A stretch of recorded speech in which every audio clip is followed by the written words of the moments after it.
Segunda de João, de 1 a 3, ame a verdade. Agora ande na verdade. Versos 4 a 6. Fiquei muito feliz por encontrar alguns de seus filhos, alguns dos membros da igreja, e ver que estão vivendo de acordo com a verdade. Então é provável que esses crentes com os quais ele teve contato foram os crentes que levaram a notícia para ele do que estava acontecendo na igreja. Então, gente que tinha percebido que a igreja estava caminhando para um tipo de amor sem qualquer limite,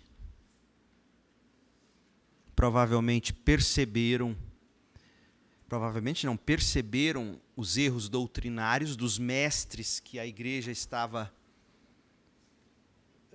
de algum modo, apoiando, recebendo, que estavam negando a divindade de Cristo. Então ele encontra alguns de seus filhos e ele vê que eles estão vivendo de acordo com a verdade, conforme o Pai ordenou. Agora, senhora, igreja, peço-lhe que amemos uns aos outros. Não se trata de um novo mandamento. Nós o temos desde o princípio. E o que é o amor? O amor consiste em fazer o que Deus nos ordenou. E Ele ordenou que amemos uns aos outros. Então parece que é amor é fazer o que Deus nos manda fazer. E Ele nos manda amar uns aos outros. Então você toma a decisão de amar porque Deus disse que você tem que amar. Como vocês ouviram desde o princípio. Ele repete, desde o princípio. Vance Havner, ele foi um grande evangelista, pregador batista da Carolina do Norte. E ele foi conhecido pelo Reservatório de Sabedoria Prática, com tiradas. Então ele costumava dizer o seguinte: o que vivemos é o que realmente cremos. Todo o resto é apenas conversa religiosa. O que nós vivemos é o que a gente verdadeiramente acredita, por mais que a gente possa dizer outra coisa. Então, Jonathan Edwards, ele acrescenta o seguinte: informar o entendimento é totalmente vão, a não ser que afete o coração, ou, o que é o mesmo, tenha influência sobre os seus afetos. Aquilo que você acredita como verdade tem que influenciar seus afetos, seus sentimentos, tem que moldar o que você acredita, o que você sente. Então, o apóstolo João, ele estava convencido de que, a menos que a verdade alcance e transforme o coração, o homem interior, essa verdade não tem valor real, por mais que informe a mente. A verdade deve dominar a cabeça, o coração e o comportamento. É isso que ele está dizendo. Então, por isso que ele vai dizer no verso 4, se preocupe com o que você crê, se preocupe com o seu credo. Uma palavra de alegria e encorajamento. João ficou muito feliz por encontrar alguns de seus filhos e ver que estão vivendo de acordo com a verdade. Esse viver, outras versões, andar, estava em conformidade com o mandamento de Deus. Você olhava para a vida dele, João analisou o que eles disseram, João percebeu o testemunho desses irmãos e disse: eles são da verdade, eles estão na verdade, eles andam na verdade. Eu fiquei muito feliz quando eu soube disso. Esse viver ou andar estava em conformidade com o que o Pai ordenou. E no verso 5, João explica qual é esse mandamento: que amemos uns aos outros. Quando João fala de verdade, João não está preocupado com especulação filosófica. O foco é o Evangelho. É a vida transformada que esse Evangelho poderoso torna possível. Então, o que João quer que eles compreendam? João quer que eles entendam corretamente a encarnação de Jesus. Deus que se fez carne, verso 7, né? Eles negavam isso.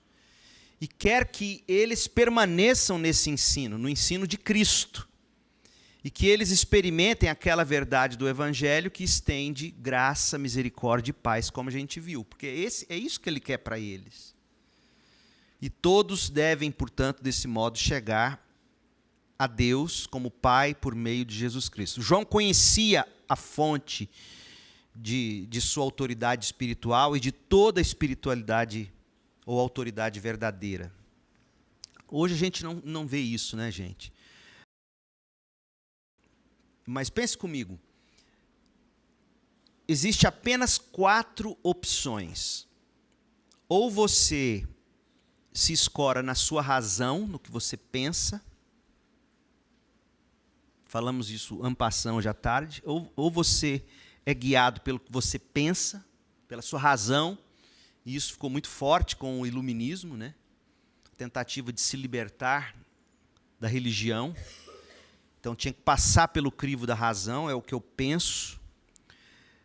Mas muito forte na nossa era é a nossa experiência, é o que a gente sente. O que as pessoas sentem é muito mais forte nesta era do que uma verdade dita, mostrada. Porque ela vai dizer o seguinte: eu até acredito no que você está dizendo, mas não é isso que eu sinto. Não é isso que me move. Você deve conhecer gente assim. Então, ou é pelo que pensa, mas é muito mais forte hoje pelo que sente, ou pela tradição. Mas João vai dizer, não é por isso. Nós não nos guiamos por razão, experiência ou tradição, mas por revelação. É o que Deus disse, como ele diz aqui no verso 5. E, portanto, para João, a questão está resolvida. Deus se revelou em Jesus Cristo, pelo que a palavra nos descreve. A gente não discute com ele, a gente não relativiza o que ele diz. A gente recebe essa palavra, a gente preserva e protege essa palavra e a gente proclama essa palavra. E a gente submete toda a nossa razão, toda a nossa experiência, o sentimento, toda a tradição à revelação bíblica, de Gênesis a Apocalipse. É isso que você está pensando, meu filho? Por exemplo, você vai aconselhar seu filho. É isso que você está pensando? É isso que você está sentindo, minha filha? Vamos ver se isso passa pelo crivo do que a Bíblia diz. E você, então, ajuda os seus filhos, seu amigo. Um de vocês me abordou, 2 jovenzinhos me abordou durante o intervalo, falando de um colega que se converteu ao catolicismo. Então, e é curioso, porque essa gente, elas se firmam muito mais na tradição, na história. E o grande segredo é tentar fazer com que as pessoas caminhem pelas Escrituras. E a gente está lendo a 2ª carta de João. João ainda era vivo, o último dos apóstolos, e a gente já estava vendo o desvio doutrinário nesta época. Então, o crivo é a Bíblia. Esse argumento do catolicismo romano, de que eles são a igreja mais próxima da origem, não bate. Porque você quer mais próximo da origem do que essa igreja para quem João está escrevendo, e ela já estava errada. O crivo é o Novo Testamento, é a palavra de Deus. Não é a tradição, não é a razão, não é o que você sente, é o que Deus diz. Então, ande na verdade, preocupe-se com o que você crê. Porque é isso que importa. Porque é o que você crê, com base na Bíblia, que dirigir o que você pensa, o que você sente. É a verdade de Deus que vai definir a sua história e não é a família onde você foi criado. Por exemplo, se eu fosse me basear pela minha história familiar, meu pai, coitado, era alcoólatra, morreu atropelado, bêbado.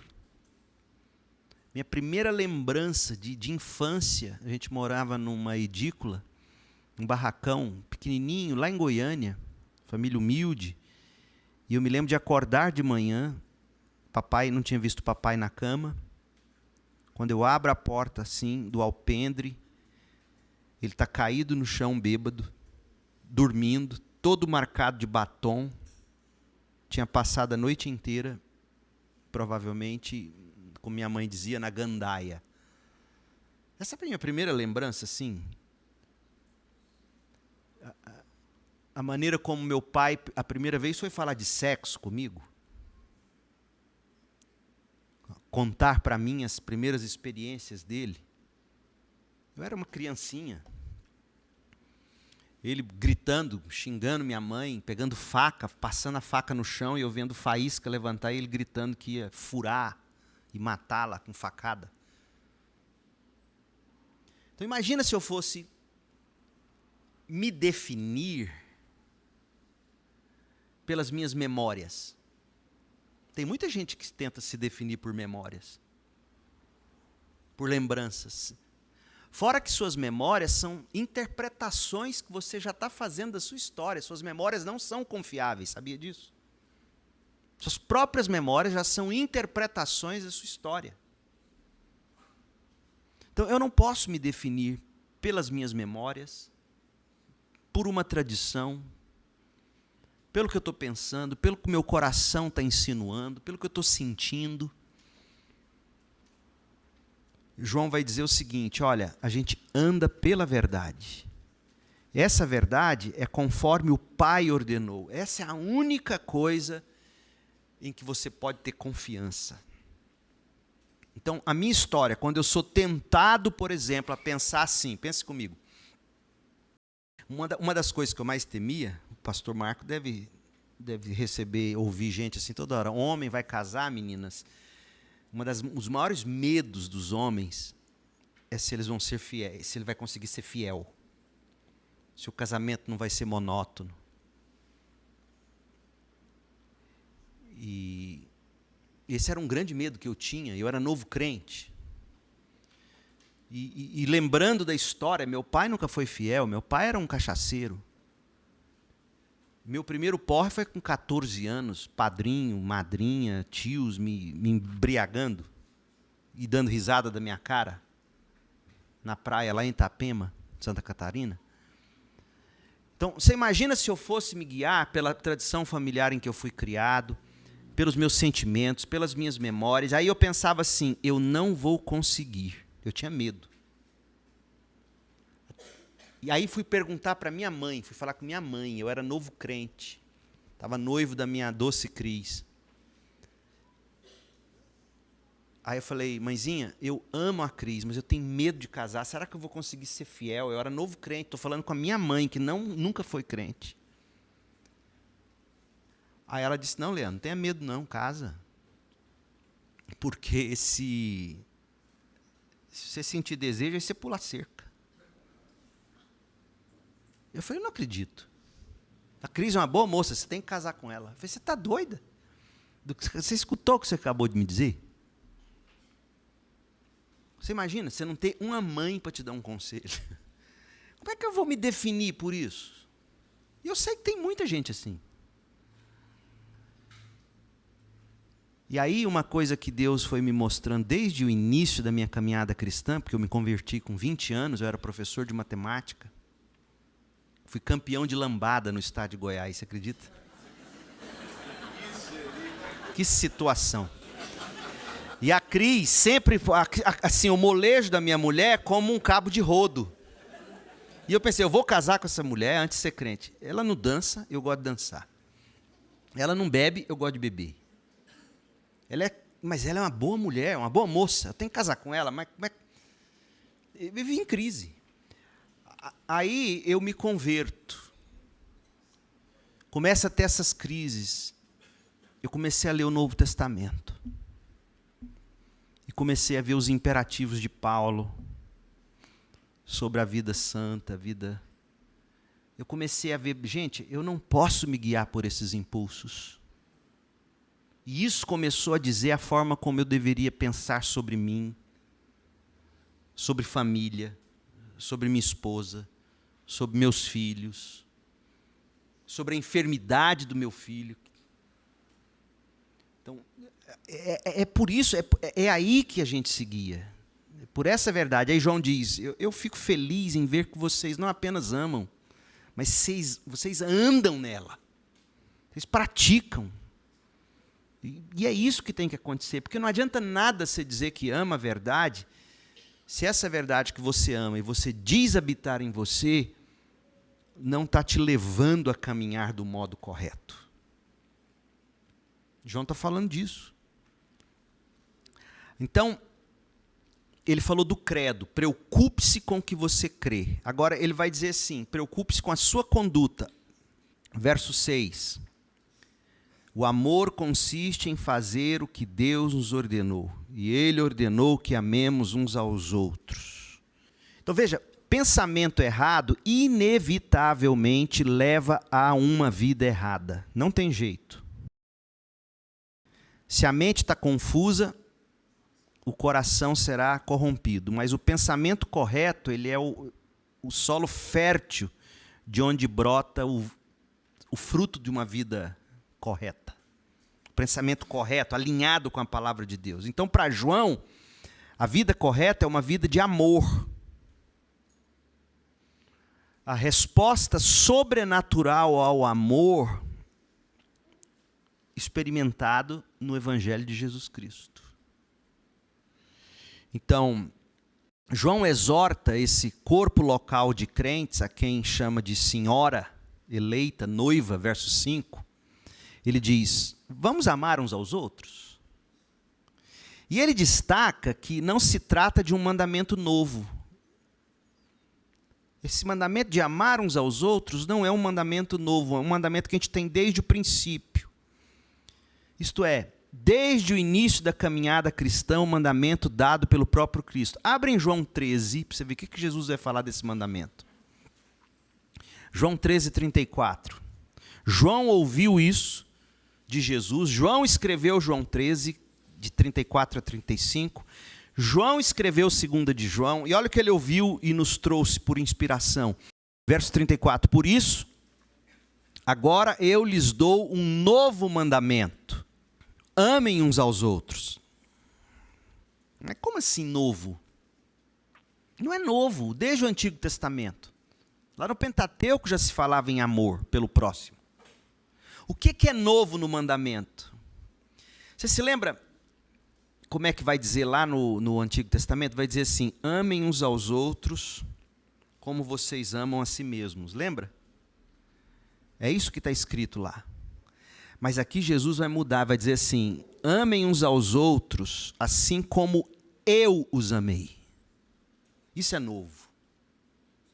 Então, o padrão de medida não é o amor que você tem por você mais. É o tipo de amor que Cristo teve por mim e por você, que foi um tipo de amor que se entregou, que se deu, que morreu por nós. E isso aqui destrói tudo quanto é pensamento da psicologia contemporânea, que vai dizer que você tem que primeiro aprender a amar a si mesmo para amar o próximo. Jesus fala, você não precisa saber amar a si mesmo. Olha para mim, olha como eu te amei. É assim que você vai amar o próximo. Uma vez eu falando sobre isso, uma jovem lá no final da sala levantou, eu era professor de seminário em Campinas, e ela falou assim, mas professor, se eu amar o outro desse jeito, quem vai me amar? Uma pergunta honesta. Aí eu repeti na hora, me veio um impulso, eu falei assim, porque Deus... Como é que você chama? Ela falou o nome, não me lembro. Porque Deus amou, e eu disse o nome dela, você de tal maneira. Eu repeti João 3,16. Eu falei assim, você já foi amada desde antes da fundação do mundo. Em Cristo Jesus. Deus te ama. Ele entregou o próprio Filho. Ou você não é crente? Claro que eu sou. Então você não tem que ter medo. Você não tem que ter medo. Aliás, as pessoas vão te rejeitar, as pessoas vão te maltratar, as pessoas vão te entender errado. O padrão de amor, portanto, de Jesus, isso é novo, não é mais olhe para a maneira como você se ama. O mandamento vai além, o mandamento é olhe para como eu amei vocês. Por isso que ele vai dizer no verso 35 de João 13, o seu amor uns pelos outros provará ao mundo que são meus discípulos. Um tipo de amor que não mata o irmão, ainda que pela língua apenas. Não mata o irmão. É um tipo de amor que morre pelo irmão. O mundo não ama assim. O mundo não ama desse jeito. O mundo até consegue amar o outro do jeito que ele ama a si mesmo. Mas de modo natural, ninguém consegue, a não ser que seja seu filho, você se joga na frente do carro para que o filho não morra. Pai e mãe são capazes de fazer isso. Se atira na frente de uma bala para não atingir seu filho, talvez seu cônjuge, não sei, né? Mas o irmão, a gente, não sei não, pastor, não sei se eu entrego minha vida para aquele irmão, não. Então, esse tipo de amor que não se entrega pelo outro é o tipo de amor do mundo. Mas o amor do crente é esse tipo de amor que se dá pelo outro. Então, o amor deve ser a marca distintiva dos discípulos de Jesus. E como eu disse, o mandamento não era novo. O que é novo é a forma como nós devemos amar. Aí você vai dizer, é impossível, pastor, eu não consigo fazer isso. É verdade. E o primeiro passo para você conseguir amar desse jeito é reconhecer que você não consegue, admitir, é confessar isso. E aí sabe o que você vai fazer? Gálatas 2:20. Portanto, vivo não mais eu. Você está morto.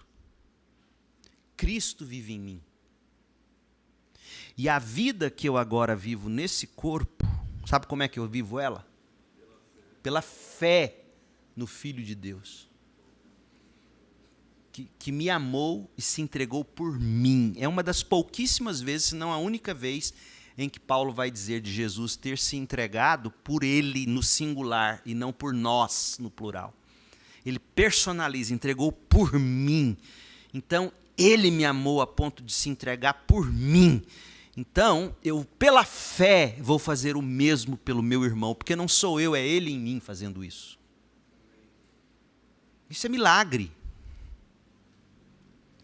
O tipo de amor para o qual nós somos chamados nessa carta é obra de um milagre. Mas a vida cristã é um milagre, a conversão é um milagre, a santificação é um milagre.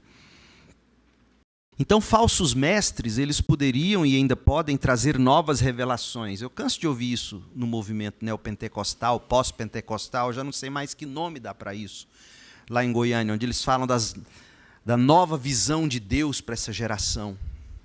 Coitado, Deus muda de ideia a cada geração. Ele tem um plano para cada geração.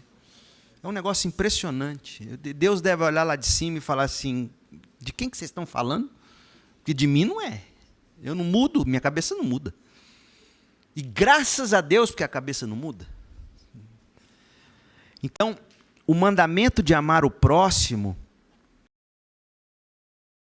é novo no sentido de colocar Cristo como padrão. Nós não temos novas revelações, nós não temos acréscimos à fé. Está aqui, está tudo revelado. E João diz que os crentes são chamados a viver de acordo com aquilo que eles ouviram desde o princípio.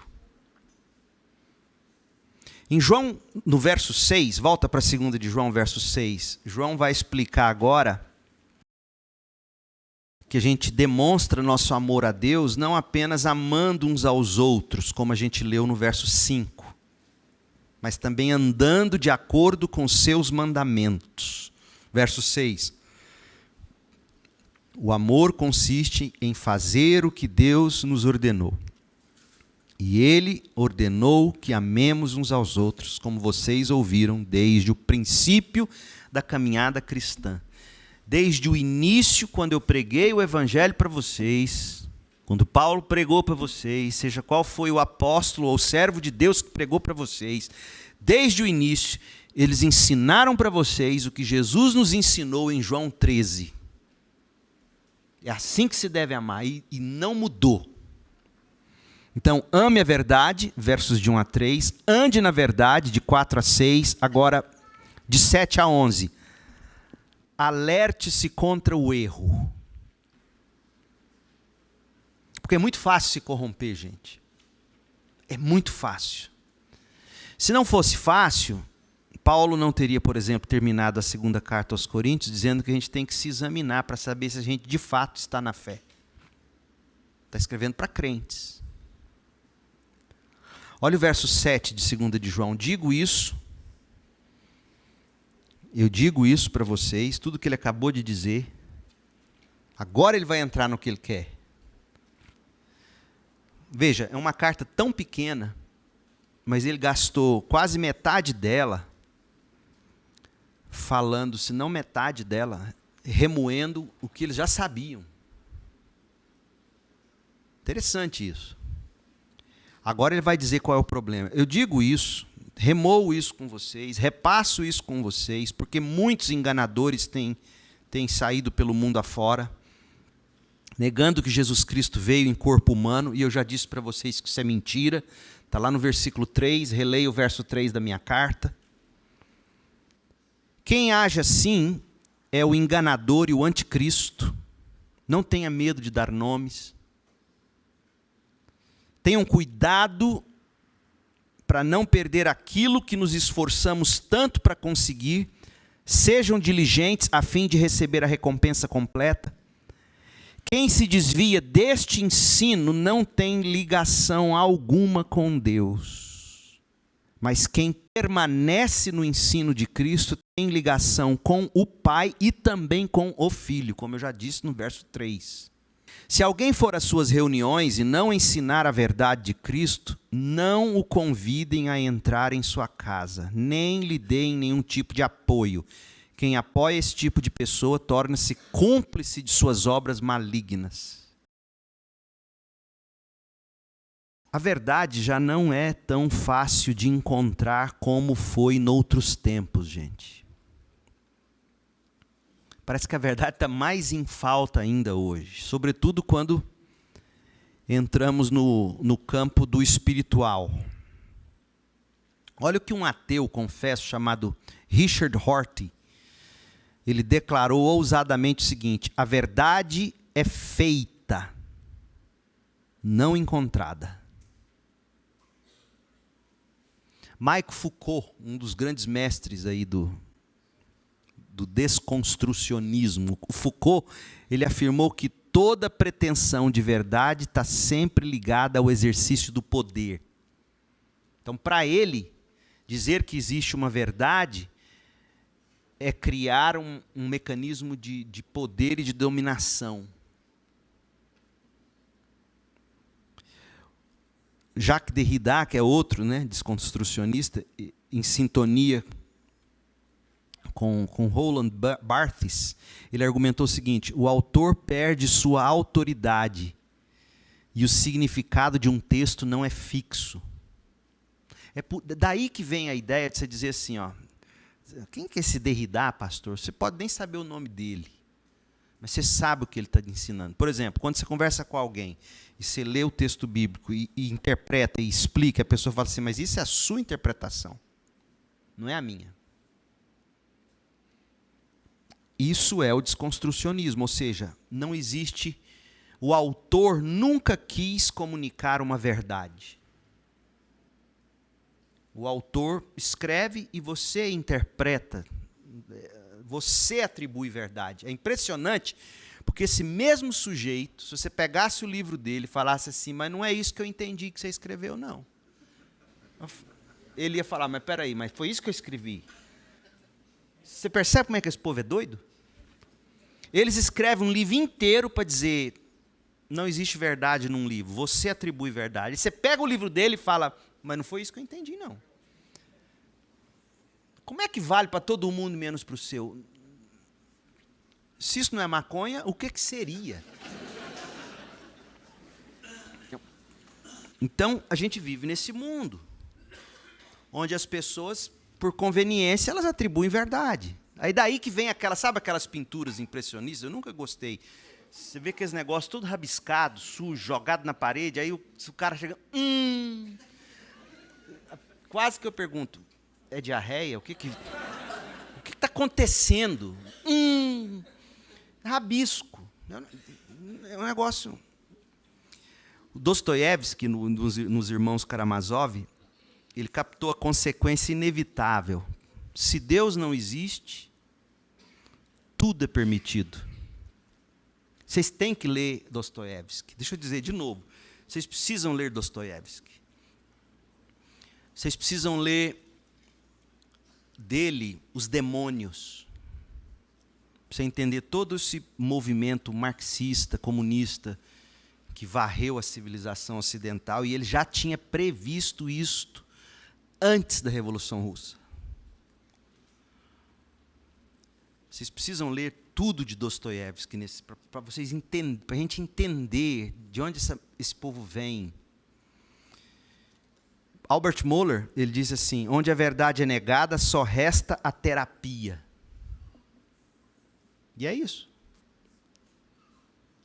O que é a terapia hoje, se não você tentar fazer a pessoa se conformar àquele sentimento que ela tem, mas ela não sabe se pode ter, se deve ter.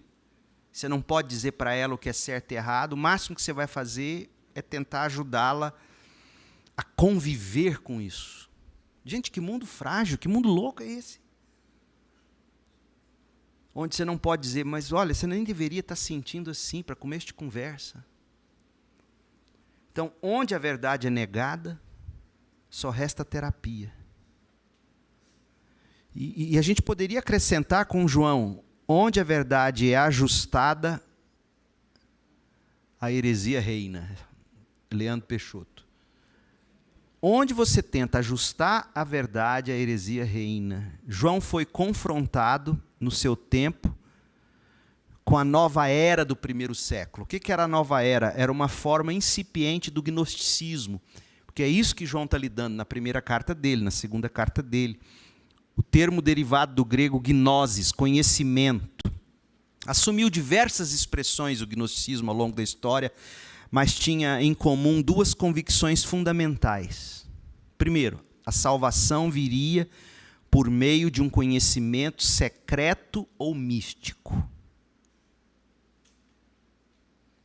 É quase gnosticismo muitas das experiências atribuídas às experiências com o Espírito Santo da igreja contemporânea. É quase gnosticismo. Porque chega assim a ser uma experiência com Deus tão profunda e tão íntima, que você não sabe explicar, que a pessoa chega a falar num tipo de língua que nem ela entende. E aí ela sai, de um êxtase. E se você espreme, é aquela história, né? O sujeito vai, o pastor pregou bem demais. O que ele falou? Não lembro não, mas foi bom. Então, sabe uma experiência profunda, que não tem nenhuma objetividade ou fundamento objetivo de verdade. Tem alguns cânticos evangélicos aí, ditos evangélicos, que se você não usasse o nome de Jesus, você poderia cantar para um amante. É um negócio louco. Então, é o que a gente vê na igreja hoje. Então, primeiro, salvação viria por meio de um conhecimento secreto ou místico. O que as pessoas dizem? Olha, a letra mata. A gente não precisa da letra, a gente não tem cuidado com a Bíblia. O que importa é a minha experiência com o Espírito Santo. Eu sei que eu estou fazendo uma ginástica enorme, eu sei que não é gnosticismo que eu estou descrevendo, mas para tentar fazer uma correlação, é isso que acontece. E o outro ensino deles é que a matéria é má, o corpo é mau, é inferior ao espírito. Por isso que Jesus não poderia ser Deus. Como? Se a matéria é má, inferior. Vocês sabiam que esse tipo de pensamento, que depois o Platão, antes disso, Platão, antes de Cristo, ele já falava da matéria sendo má. Muitos dos discípulos de Platão batiam na mulher para melhorar a matéria dela. Não é piada, não. Então, se a matéria é má, muitos vão fazer o que querem, já que o corpo é mau, o que importa é o meu espírito. Você se deita com prostituta. Você faz o que quer com o corpo, é mau mesmo, vai perecer, o que importa é salvar meu espírito com um tipo de experiência mística, de um conhecimento profundo. Era a nova era dos dias de João, é mais ou menos o que a gente vê acontecendo hoje. Então essa cosmovisão, ela minava a própria base da fé cristã e atacava a realidade da encarnação. Os docetistas, vem do grego dokel, parecer, parece. Os docetistas afirmavam que Jesus apenas parecia ser humano. Ele não era humano. Porque se fosse humano, não podia ser Deus. Então ele parecia ser humano. Daí que vem o docetismo.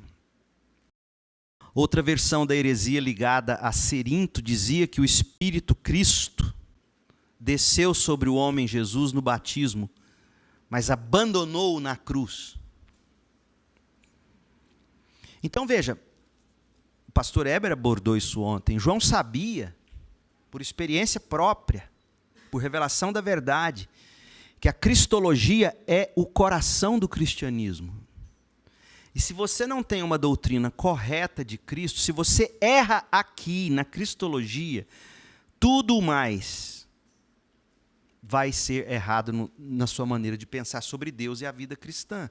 Porque Cristo é a chave que une e sustenta toda a revelação de Deus. E quando a pessoa de Cristo e a obra de Cristo, ou a pessoa e a obra são deturpadas, toda a teologia se desmorona. Quer ver? Deixa eu fazer um exercício com você. Se a gente nega a plena divindade de Cristo, a nossa doutrina de Deus fica comprometida, porque a Trindade deixa de ser verdadeiramente Pai, Filho e Espírito. Cristo é reduzido a um ser criado, subordinado, e na prática isso distorce a identidade de Deus. Porque não tem como ver Deus se não for pelo Filho eterno de Deus. Se a gente nega a plena humanidade de Jesus, a nossa doutrina do homem se desfaz, a gente perde o valor da encarnação, a gente deixa de ver Jesus como o verdadeiro representante da raça humana e assim por diante. E aí você pode pegar cada uma do que a teologia sistemática chama de Locke da teologia, antropologia, rarmatologia, pneumatologia, escatologia. Se você erra na doutrina de Cristo, tudo desmorona. Por isso que isso é importante. Por isso que o diabo faz o que faz, atacando a pessoa do nosso Senhor e Salvador Jesus Cristo para nós, tentando fazer a gente distorcer o conhecimento correto de Cristo. Eu acho que todo crente deveria ler alguma coisa sobre Jesus, pelo menos uma vez por ano. Uma boa teologia, sobre, sabe, uma boa doutrina de Cristo, um bom livro que te faça conhecer o Senhor Jesus Cristo de verdade. Então João e todos os demais apóstolos foram tão firmes a respeito da identidade de Jesus, porque eles sabiam. É o que nos distingue. É a maneira como a gente crê. Então, olha o que João vai fazer. Vamos caminhar por esse texto agora. Se isso é tão importante para ele está dizendo, você tem que aprender a se alertar para o erro. Primeira coisa, saiba reconhecer os enganadores. Verso 7, 2 João 7. O verso 7 se conecta diretamente ao 6. Então leia comigo os dois juntos. Primeiro 6. O amor consiste em fazer o que Deus nos ordenou. E Ele ordenou que amemos uns aos outros, como vocês ouviram desde o princípio. Por isso, digo isso porque, é por isso que eu estou dizendo isso, muitos enganadores têm saído pelo mundo afora, negando que Jesus Cristo veio em corpo humano. Quem age assim é o enganador e o anticristo. Então a gente tem que andar na verdade, porque muitos enganadores já saíram pelo mundo, são missionários de Satanás mesmo, desertores espirituais, estão a serviço do diabo. Paulo vai dizer que o ensino deles é doutrina de demônios. A mensagem deles nos é apresentada como novidade, mas na essência é simples e devastadora. Eles negam que Jesus é o Cristo vindo em carne. Trata-se de um evangelho, entre aspas, alternativo, que ataca o coração da nossa fé, a verdade da encarnação, a união genuína da divindade e da humanidade em uma só pessoa. Então, não se deixe enganar. O coração de todo falso ensino, gente, é sempre uma visão distorcida de Cristo. Uma visão defeituosa de Jesus. Você pega Kivitz, você pega Caio Fábio, que são os caras que estão aí na mídia, eles distorcem o Cristo. E aí, uma vez distorcido o Cristo, e o Caio Fábio tem ainda a audácia de dizer que ele é o dono dessa heresia. Não é. Quando ele fala que Jesus é a chave hermenêutica.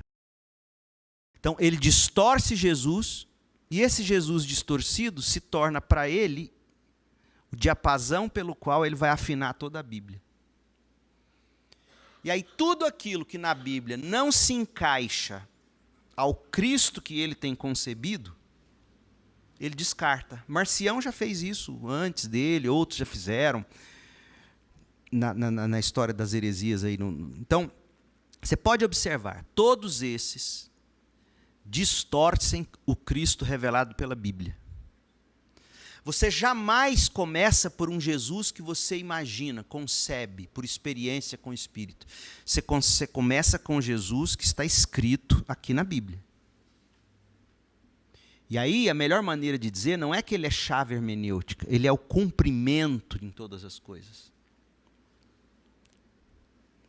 E o que é mais impressionante é que a declaração de fé dos batistas brasileiros, recente, a vigente, ela dá margem para você dizer, no primeiro artigo, vai dar margem para dizer que Jesus, eles usam até essa expressão, Jesus, eles quase chegam a dizer que ele é a chave hermenêutica.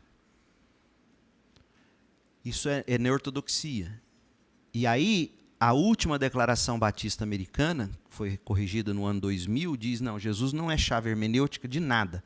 Jesus é o cumprimento de tudo. Tudo converge nele, para ele. Esse é o ponto. Então, para eu e você conhecermos Jesus, a gente não fecha os olhos e busca uma experiência com o Espírito.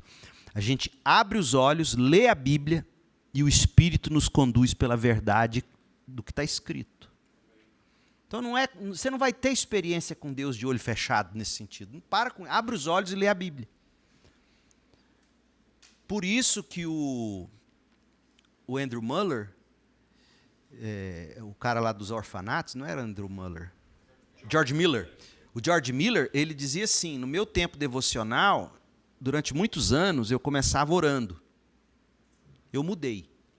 Ele vai dizer, de 10 anos para cá, eu passei a fazer o seguinte, eu abro a Bíblia e começo a ler a Bíblia. E na medida em que minha leitura vai inflamando meu coração e informando a minha mente, eu vou orando. Então, a melhor maneira de se orar pelos seus filhos, por exemplo, é você abrir a carta aos Filipenses. Digamos que você esteja lendo Filipenses. Aquilo que você está lendo em Filipenses, personalize aquele versículo. Pense em você à luz daquele versículo. Pense no seu marido, na sua esposa, no seu namorado, nos seus filhos, no seu pastor, na sua igreja. E à luz do que você está lendo, torne isso uma prece, um rogo, uma oração, um motivo de ação de graças. Porque, gente, na vida de oração, o que é difícil na vida de oração não é que a gente sempre ora pelas mesmas coisas. A gente sempre vai orar pelas mesmas coisas. Quem diz isso é Paul Miller, no livro dele de oração, editora Vida Nova, um livraço. Ele diz assim, o problema não é que a gente sempre ora pelas mesmas coisas, a gente sempre ora pelas mesmas coisas. O problema é que a gente ora pelas mesmas coisas do mesmo jeito. Aí fica sem graça. Então você tem que aprender a orar pelo que você tem que orar de maneiras diferentes. Como que você faz isso? Lendo a Bíblia, entendendo o que você está lendo. Então, por exemplo, nas nossas orações pastorais lá na igreja, nós estamos orando Efésios. que eu faço? Eu estou traduzindo a ESV para o português, eu amo essa versão, eu pego ela e tento traduzir o mais fiel possível do inglês para o português, leio para a congregação o trecho, e a minha oração pastoral no início do culto é toda transformando o trecho que a gente leu em conjunto em oração. Porque eu preciso ensinar a igreja a orar. E a melhor maneira de eu ensinar a igreja a orar é ensinando a igreja a ler a Bíblia e orar o que acabou de ler. Então, é igual criança, como é que você aprendeu a falar? Ninguém te sentou numa sala de aula e começou a te ensinar o alfabeto. A, B, C. O pai e a mãe vai falando. E, de repente, a criança está falando, inclusive com seu sotaque.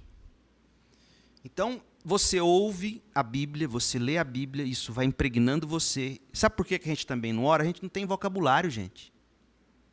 Falta vocabulário. Como é que você vai falar se você não tem vocabulário? E onde você adquire vocabulário para orar? Lendo Salmos, orando Salmos. Efésios, Filipenses, Colossenses, 1 de Pedro, Levítico. Eu preguei em Levítico na nossa igreja, uma série em blocos. E eu, durante aquela série, acho que foram 6 sermões em Levítico para a igreja. Parece que eu estava pregando para a parede. Sabe o que aconteceu nessa série de mensagens? Batizamos o irmão mês passado na igreja, um dos 25 que, pela graça de Deus, nossa igreja batizou. Ele era do candomblé. Estava frequentando a nossa igreja. Casado com uma moça da igreja, mas havia 5 anos que ele não frequentava mais o candomblé. E começou a frequentar a nossa igreja. Porque a moça ia na igreja. E ele disse que eu pregava, não entendia nada. No dia que eu comecei a pregar em Levítico, falou sacrifício, sangue, ele abriu os olhos. E ele disse que prestou atenção do início ao fim. E para ele fez tanto sentido, porque era com isso que ele lidava. E ele então se rende a Jesus Cristo. Um dia ele me procura e vem tirar as dúvidas, ele senta e fala, você sabe que eu sou do candomblé, né? Eu falei, estou sabendo agora. E você sabe que a sua série em Levítico está me intrigando, né? Eu falei, fale-me mais sobre isso. E eu deixei ele falando.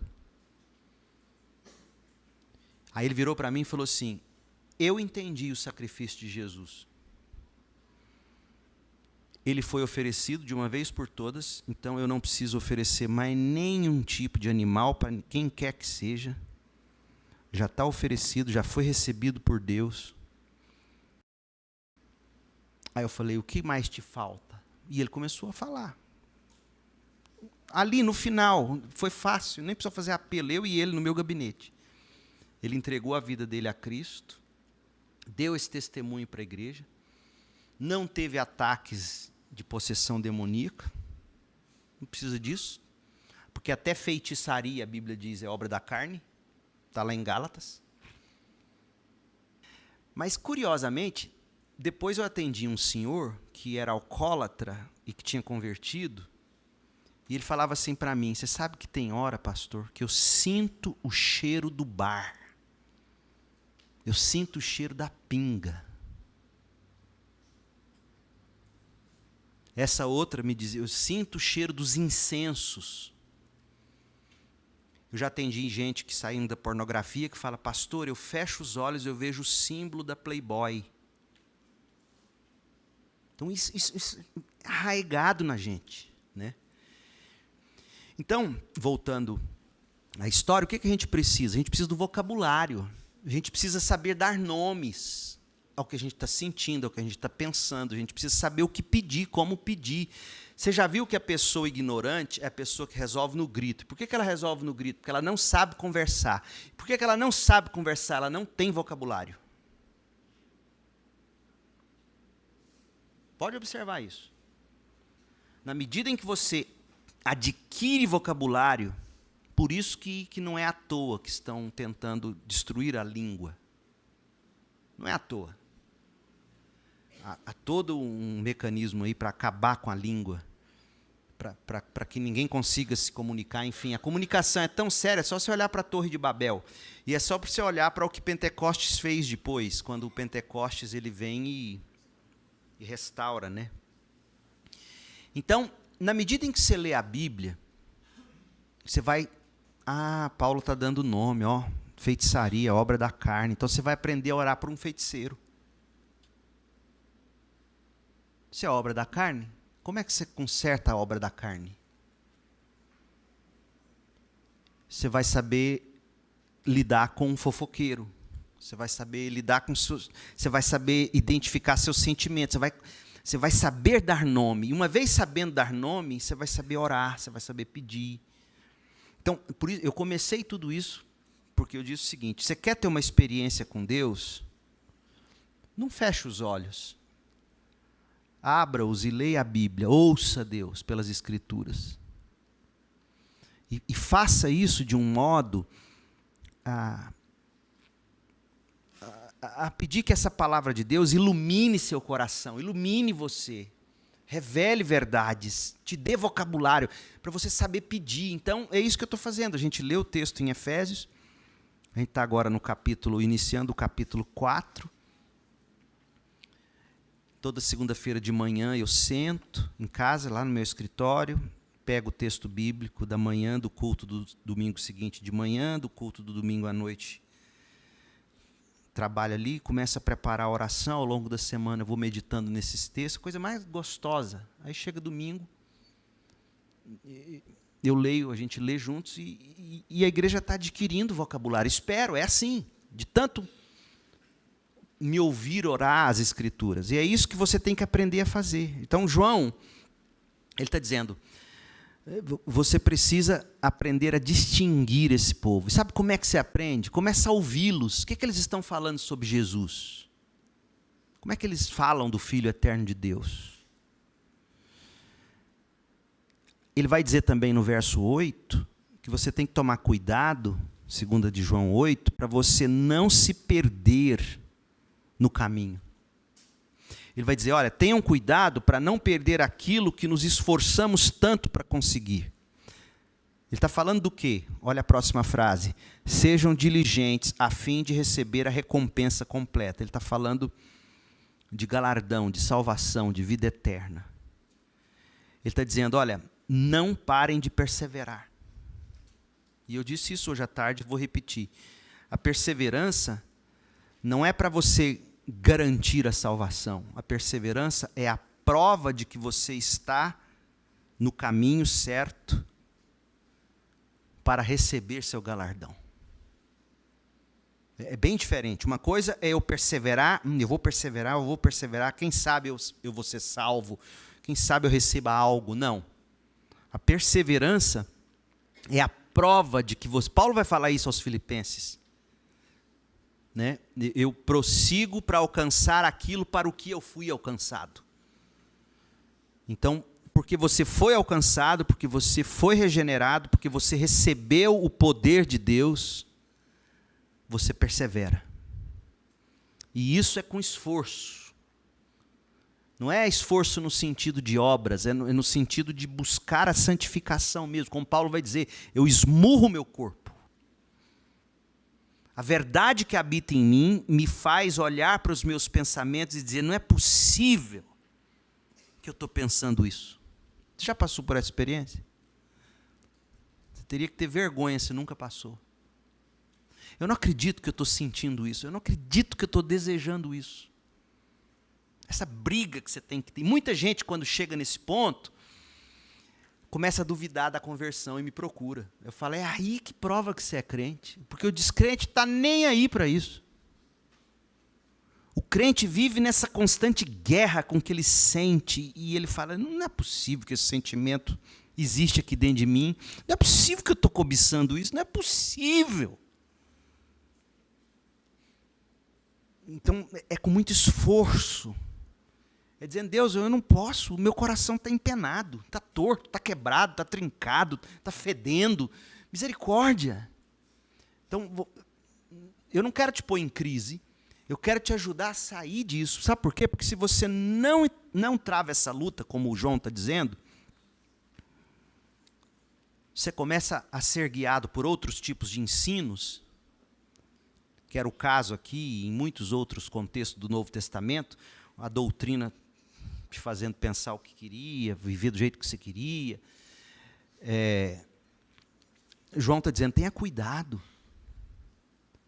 Essa doutrina que a gente está defendendo, depende dela a graça, a misericórdia, a paz, sua perseverança para a salvação. Tem muita coisa em jogo. Então alerte-se para o erro. Não se conforme a um tipo de ensino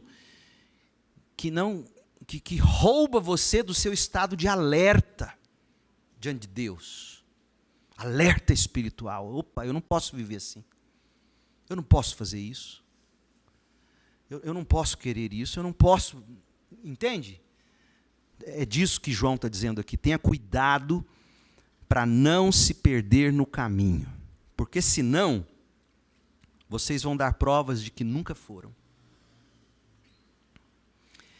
Então, por exemplo, eu não vou entrar, senão eu vou fugir do tema, mas você pega Hebreus capítulo 6, que vai falar lá dos que foram iluminados, dos que receberam o Espírito, mas foram embora.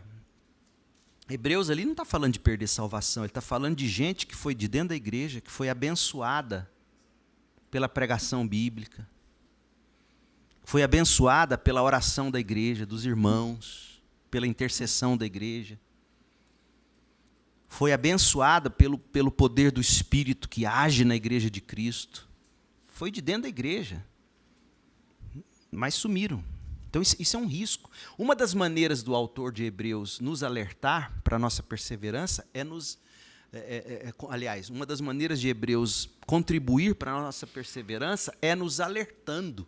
Então, alerta é meio de graça. Então, se seu filho, próxima vez, você der uma bronca boa nele, fala assim, mas você só fica me dando bronca, você vai fazer, meu filho, isso é amor. Isso é maneira de falar para você, não fuja do caminho. Vocês que são pai de menino pequenininho, vocês vão ouvir logo, logo. Você não confia em mim, não? Não. Eu não confio em mim. Não posso confiar, não tem como confiar em você. Não tem como confiar no seu coração. E você tem que aprender isso, meu filho. Você não pode confiar no seu coração. Tanto não pode que João está dizendo, olha, tomem cuidado, alertem-se, cuidado com os ensinos. Permaneça no ensino. Olha o verso 9. Quem se desvia deste ensino não tem ligação alguma com Deus. Como o casal de adolescentes, jovens que me procuraram no intervalo, do amiguinho que converteu para o catolicismo. Nunca teve o ensino de verdade. Me disseram que é de uma igreja que eu nem decorei o nome. Então, sabe lá se essa igreja de onde ele saiu é de fato uma igreja evangélica. Porque tem isso, gente. Muita gente que procura a gente e diz assim, eu fui muito ferido na igreja. Se você espreme direitinho e descobre, fala assim, mas aquilo onde você estava não era igreja. Mas acontece também de pessoas serem feridas em igrejas. Mas não foi ferido porque é a igreja. Foi ferido porque estava vivendo numa igreja que, infelizmente, não soube usar as chaves do reino, não soube tratar de conflitos, de maneira bíblica, de lidar com as questões. Então, quem se desvia deste ensino não tem ligação alguma com Deus, mas quem permanece no ensino de Cristo, sem ir além, tem ligação com o Pai e também com o Filho. Outra coisa, muitos me falam assim, pastor, eu não me lembro quando foi minha conversão. Será que eu converti mesmo? Talvez seja o caso de alguns aqui, ou alguém aqui. Sinceramente, não importa tanto se você lembra ou não do dia de sua conversão, porque muitos nasceram em lar cristão, nunca tiveram o dissabor de ser campeão de lambada. Nunca. Nunca teve o dissabor de tomar um porre com 14 anos, não sabe nem o que é isso, graças a Deus. Então, O que importa é se você tem consciência, hoje, de que você trava uma luta contra o pecado e que você se escora e descansa no que Jesus Cristo fez na cruz, e que você permanece nesse ensino, tenta moldar seu coração por esse ensino, pelo poder do Espírito. É essa luta que importa, porque tem muitos que têm até pregado na parede o certificado de batismo, sabe o dia que converteu, mas vive igual o diabo gosta. Não adianta nada. Então permaneça no ensino de Cristo. Porque permanecer no ensino de Cristo, e lembra, que ensino é esse? É o ensino do amor. Um amor que é guiado pela verdade. Então, essa permanência no ensino de Cristo é prova de que você é cristão. Não é tanto o que você sente. Porque vai acontecer de você acordar um dia ou outro sem se sentir crente. E é isso que o diabo quer. Os puritanos lidavam muito com isso. Crises. Será mesmo? Porque eles levavam tão a sério uma vida de santidade que o menor desvio punha eles em crise. E o diabo ia lá, aproveitava e espizinhava eles. Então vai acontecer de você não se sentir tão crente. Não importa. Se você olha para a sua vida e fala, realmente, eu levei tropeções, eu cometi erros horríveis, pecados mesmo, mas Deus sabe, eu já busquei o perdão de Deus em Cristo, eu já busquei restituir isso, eu estou lutando, eu estou caminhando, Deus conhece. Então, esse é o ensino da verdade, eu estou buscando viver em amor, na verdade, pautado na verdade. Isso é ser cristão. E João está dizendo aqui, toma cuidado com eles, eles acrescentam coisas, eles subtraem coisas, eles dividem coisas, eles multiplicam coisas. E até hoje é assim. Você pega Mormons, Testemunha de Jeová, os da Igreja da Unificação, os Munis, os Filhos de Deus, do Pai Davi, os Adventistas, ramo davidiano, que é um desdobramento do Adventismo, espiritualistas, qualquer grupo. Todos praticam a mesma matemática espiritual. Ou eles adicionam, ou eles subtraem, ou eles dividem, ou eles multiplicam. Ou eles acrescentam uma fonte extra-bíblica de autoridade, seja por meio de um profeta, de um escrito, de um mestre. Ou eles subtraem da pessoa e da obra de Cristo, negam a divindade, consideram insuficiente a obra de redenção. Ou eles dividem a lealdade exclusiva a Deus por meio de Cristo, transferindo para alguma instituição, para alguma figura, para algum guru. Ou eles multiplicam exigências para a salvação, sempre impondo alguma forma de mérito humano ou obras. Então, esses 4 sinais, olha para a doutrina de Cristo, olha para o evangelho que prega e vê, ele está adicionando, ele está subtraindo, ele está dividindo, ele está multiplicando. Porque eu tenho que andar na linha. É o que João diz aqui. Então, versos 10 e 11. Não forneça apoio nem assistência aos falsos mestres. João é muito claro. Se alguém for às suas reuniões e não ensinar a verdade de Cristo, não convida essa pessoa para entrar. Então, se alguém, ele está falando de forma abrangente, ensinar refere-se ao que a gente crê, ao que a gente confessa. Não convide para entrar na sua casa. É um imperativo. E aqui o contexto não é que você não pode dar comida, não pode receber na sua casa. A ideia é que você tem até que receber em alguns casos, mas para pregar, para ganhar para Cristo. Porque se fosse assim, a gente tinha que sair do mundo. O que está em jogo aqui é o seguinte: nós não podemos dar o púlpito a esse tipo de gente. Nós não podemos sustentar esse tipo de ministério. Nós não podemos nos associar a esse tipo de coisa. Nós não podemos fazer isso. E a gente está vendo, a gente discutiu hoje de manhã aqui os presbíteros, colegas pastores, homens de honra, homens crentes. dando apoio a certos tipos de ministérios que fogem disso, pregando nas igrejas deles. Isso é apoiar falsos mestres, gente. Desculpa, mas é. Não venha dizer para mim que você está indo lá porque quer pregar o evangelho. Olha, se não existisse YouTube, eu até me calava. Porque se o cara lá de dentro quiser ouvir você, ele acessa a sua mensagem no YouTube, ele não precisa sair lá dentro. Mas a partir do momento que você vai lá, a não ser que você chega lá e fala, eu estou aqui, mas eu quero denunciar, está tudo errado, o evangelho não é esse. Mas também você sai de lá preso. Mas é melhor que saísse. Então, se alguém... João hoje até talvez acrescentaria, dizendo, olha, se alguém for a esse tipo de reunião, der algum tipo de apoio, para com isso, porque esse tipo de pessoa torna-se cúmplice de obras malignas. Esse é meu grande receio hoje. Eu não aceito qualquer convite. Eu sou convidado para algumas igrejas que eu falo, gente, eu não estou julgando ninguém, mas a julgar pelo que eu vejo de fora, será que se eu for lá, eu não vou estar de algum modo validando aquilo pela minha simples presença? Eu não tiro foto com político. Por mais que eu vote nele, eu não sei para que eu vou referendar os outros. Eu não sei. Então, isso aqui é um ensino muito forte para os nossos dias, gente. Ah, mas isso é sectarismo. Não sei se é sectarismo isso. Isso é zelo, isso é cuidado.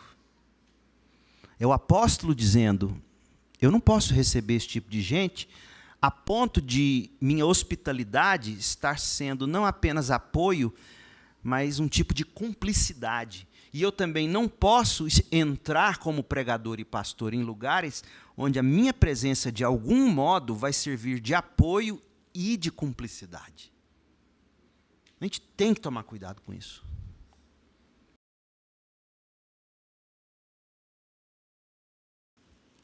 Se algum desses te aproximar, eu até pensei aqui, como é que você conversa com alguém que é um falso mestre? Como é que você quer ganhar ele? Primeiro, seja bondoso. Não seja cínico, não seja sarcástico. Seja bondoso, seja amoroso. Você já parou para pensar o tanto que esses liberais, esse povo é muito mais gente boa do que nós, crente, reformado? Já viu o tanto que a gente é mesquinho? Tanto que a gente nem abençoa os outros com dinheiro, com ajudar mesmo. A gente é assim, a gente é ruim. Então seja bondoso, seja amoroso, seja generoso. Seja um bom ouvinte. Ouça, deixa falar. Ore, ame. E depois que ele falou, ganhe o direito de dizer, agora eu posso falar? Ganhe esse direito primeiro. Não chega falando, não chega derramando. Coloque-se no lugar dele. Se fosse você iria querer alguém chegando no alto da arrogância, pregando, ainda que é verdade para você, você ia virar a cara. Eu não era crente, eu disse para vocês. Eu morria de raiva da arrogância dos crentes. Então, quando a gente ganha o direito de falar, e geralmente vai levar tempo para isso acontecer. Você vai ter que gastar uns 3 bolos na sua casa, trazendo a pessoa, conversando, pagar uns 4 cafés. Olha o que eu estava eu me esqueci quem me contou essa história, mas o vizinho, que não era crente, olha o que esse vizinho fez. Os crentes, lembrei quem foi a pessoa, mas não posso dizer o nome, que é uma pessoa pública. Então, o que aconteceu?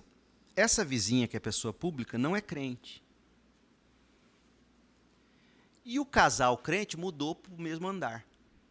Ou ela mudou para esse andar, e esse casal já morava, esse casal de crente, enfim. O que aconteceu? Na Páscoa, esse casal abre a porta para ir para a igreja no domingo de Páscoa.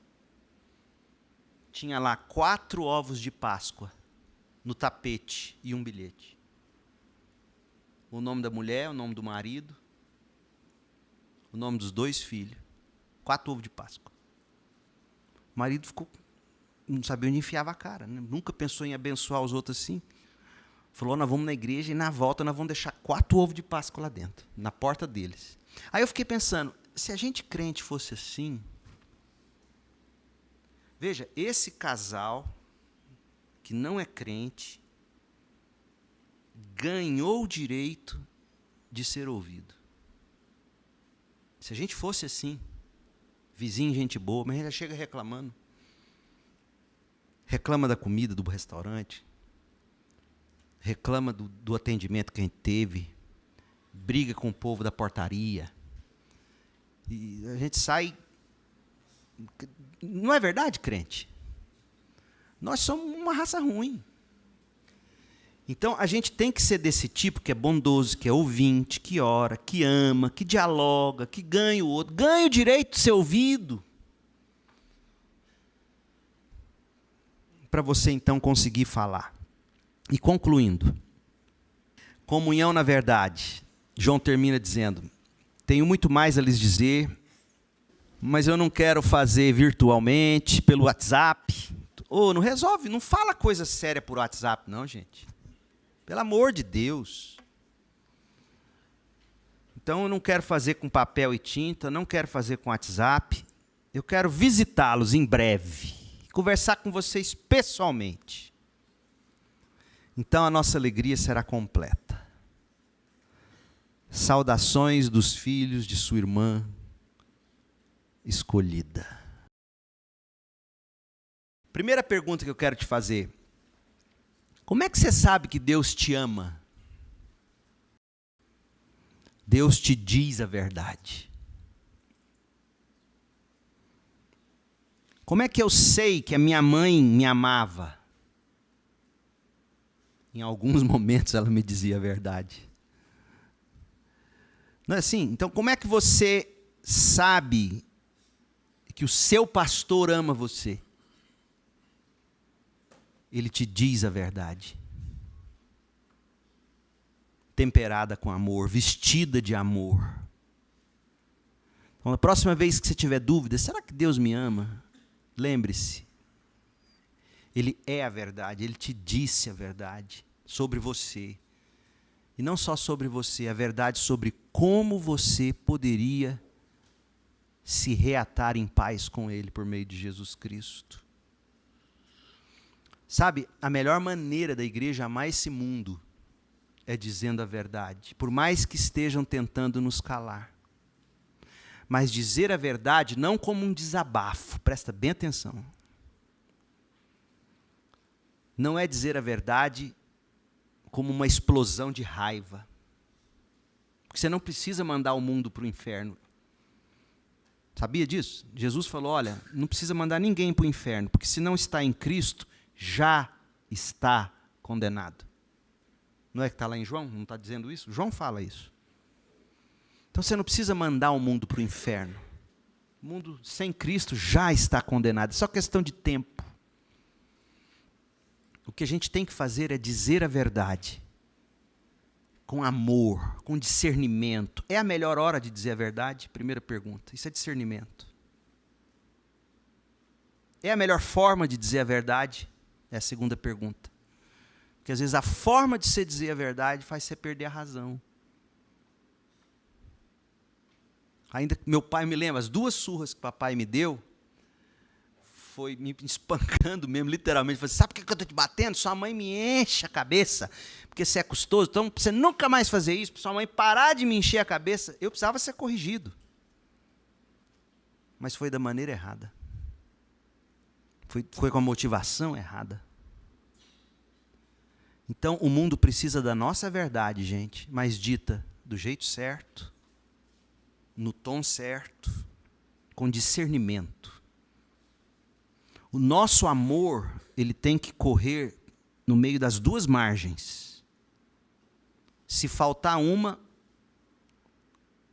o rio transborda, inunda e destrói. Lembra do que eu falei no início?